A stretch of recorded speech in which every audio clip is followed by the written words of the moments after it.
Hey guys, welcome back to my YouTube channel Paul science hub. Hope you all are good. तो आज की video में हम बात करने वाले हैं सेक्युलरिज्म के ऊपर, जो कि हमारा यूनिट है from political processes in India semester 2 का। So let's start with the introduction part of secularism. तो basically secularism means separation of religion from political, social, economic और cultural aspects of life. Like हम कह सकते हैं कि religion is being treated as a purely personal matter and उसका कोई मतलब रोल नहीं होता पॉलिटिक्स में।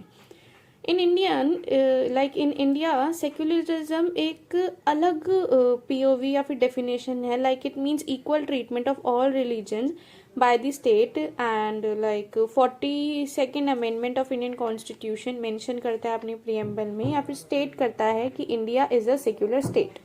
नाउ इम्पोर्टेंस ऑफ सेक्युलरिज्म, तो यहाँ पे मैंने अप्रॉक्सीमेटली 9 to 10 पॉइंट्स बताए हैं विच यू विल रीड और आपको समझ आ जाएगा कि क्या है इंपॉर्टेंस ऑफ सेक्युलरिज्म की। तो इंडिपेंडेंट इंडिया के दो रिमार्केबल अचीवमेंट्स है like which are democracy and secularism. And जो इंडियन सेक्युलरिज्म है वो काफ़ी पॉजिटिव है, रेवोल्यूशनरी है in its a way. Indian secularism religions की इंपॉर्टेंस बताते हैं ह्यूमन लाइफ में। ऐसे ही बहुत सारे मेंशन किए हैं मैंने, आप उन्हें पढ़ोगे तो आपको समझ आ जाएगा। तो अब हम देखेंगे कि सेक्युलरिज्म वेस्टर्न के अकॉर्डिंग क्या होता है। Like we can say the western way of secularism. तो बेसिकली जो वेस्टर्न वे ऑफ सेक्युलरिज्म है वो कम्प्लीटली सेपरेट करता है स्टेट को फ्रॉम रिलीजन। इनमें the law is same for every individual regardless of their different religions. There is a clear separation of religion sphere and the political sphere. Like political sphere और religion sphere का कोई interference नहीं होता एक दूसरे के बीच में, ये बिल्कुल completely अलग होते हैं। Now the Indian way of secularism, तो like Indian secularism simply एक idea है of respect and equality on religious grounds।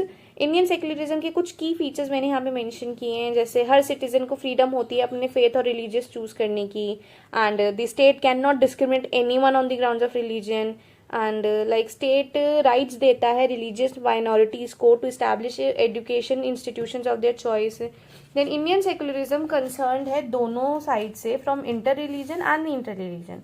सो राजीव भार्गव ने कॉन्सेप्ट दिया है प्रिंसिपल डिसिप्लिन का, जिसमें ये कहते हैं कि इंडियन सेक्युलरिज्म बिल्कुल भी वेस्टर्न सेक्युलरिज्म की तरह नहीं है। जैसे वेस्टर्न सेक्युलरिज्म में क्लियर सेपरेशन होती है पॉलिटिक्स एंड रिलीजन की, वैसे इंडियन सेक्युलरिज्म में नहीं होता है। बाउंड्रीज होती हैं between the religious and politics, but वो बाउंड्रीज जो होती हैं वो काफ़ी इसेंशियली पोरस होती हैं। Now the diverse understanding of secularism, कि जिसमें बेसिकली हम तीन कॉन्सेप्ट्स देखेंगे। फर्स्ट वन इज द सर्वधर्म संभव। ये कहते हैं कि चाहे डिफरेंट रिलीजन को अलग अलग पाथ होते हैं, पर उनकी जो डेस्टिनेशन होती है, जो मेन गोल होता है या फिर उनको जहाँ पे रीच करना होता है, वो सेम ही होता है। पीपल जिन्होंने इसका सपोर्ट किया है वो है like Vivekananda, Gandhian view. Then second है सूडो सेक्युलरिज्म। तो ये जो टर्म है यूज होता है उनके लिए जो इंडिविजुअल्स क्लेम तो करते हैं कि हाँ वो बहुत सेक्युलर हैं, पर वो डिस्प्ले करते हैं like biasness towards particular religion. Like उनके मन में कहीं ना कहीं हेट होता है दूसरे रिलीजन को लेके। Then third one is the problem with the vague definitions. हम सबको पता है कि कोई there is a lack of clear definition, किसी ने क्लियर डेफिनेशन दी ही नहीं है कि सेक्युलरिज्म कहते किसे हैं। तो लाइक पॉलिटिकल पार्टीज अपने अकॉर्डिंग इस टर्म को डिफाइन करती है अकॉर्डिंग टू देयर कन्वीनियंस। उनके जो उस टाइम पे उस सराउंडिंग में उनके जो कन्वीनियंस होंगे, उनके जो इंटरेस्ट होंगे, उसी अकॉर्डिंग वो सेक्युलरिज्म को बना देते हैं। तो now we will talk about different debates on secularism, और जो सबसे पहली हम डिबेट पढ़ेंगे वो है राजीव भार्गव की। ये कहते हैं कि जो इंडियन सेक्युलरिज्म है वो एक स्ट्रिक्ट वॉल क्रिएट नहीं करता between like of separation between religion and state. तो ये कहते हैं कि बिलीवर्स ऑफ डिफरेंट रिलीजन और द नॉन बिलीवर्स जो एक साथ रहते हैं, तो उनके जो अल्टीमेट आइडियाज होते हैं वो एक दूसरे से क्लैश करते हैं। लाइक जो मानते हैं उनके अलग बिलीव्स होंगे और जो नहीं मानते हैं उनके अलग बिलीव्स होंगे, तो there will be clash in between of them. तो इन्होंने तीन वेरिएंट्स दिए सेक्युलरिज्म के। तो first one is the hyper substantive secularism, second है ultra procedural secularism, and third है कॉन्टेक्सचुअल सेक्युलरिज्म। अब जो दूसरे वो है नैंडीज नोशन ऑफ सेक्युलरिज्म। तो नैंडी को कंसिडर किया जाता है as a very much critic of modern and the west centred secularism के। वी कैन से कि वो खिलाफ थे on separation of religion and politics from state, क्योंकि वो बेनिफिट नहीं करता है नेशन को किसी वे में और वो गुड भी नहीं होता है नेशन के लिए। ये सपोर्ट में थे इंडियन सेक्युलरिज्म के and believed in giving equal respect to the all religions. जो नेहरूइयन वेस्टर्न सेक्युलरिज्म थी वो काफ़ी बेस्ड थी on the communist ideology, and on the other hand जो गांधीयन सेक्युलरिज्म थी वो बेस्ड थी ऑन द टॉलरेंस, जिसको इन्होंने सपोर्ट किया। जो थर्ड वन है वो है टी एन मदान। ये भी एक एज अ क्रिटिक ही माने जाते हैं और वेस्टर्न और मॉडर्न सेक्युलरिज्म के। इन्होंने एक रीज़न दिया कि क्यों वेस्टर्न सेक्युलरिज्म इम्पोज नहीं किया जा सकता किसी भी नेशन पे, because of the many number of religious minorities जो कि प्रेजेंट होती हैं in the nation. He also supported the Gandhian view of secularism.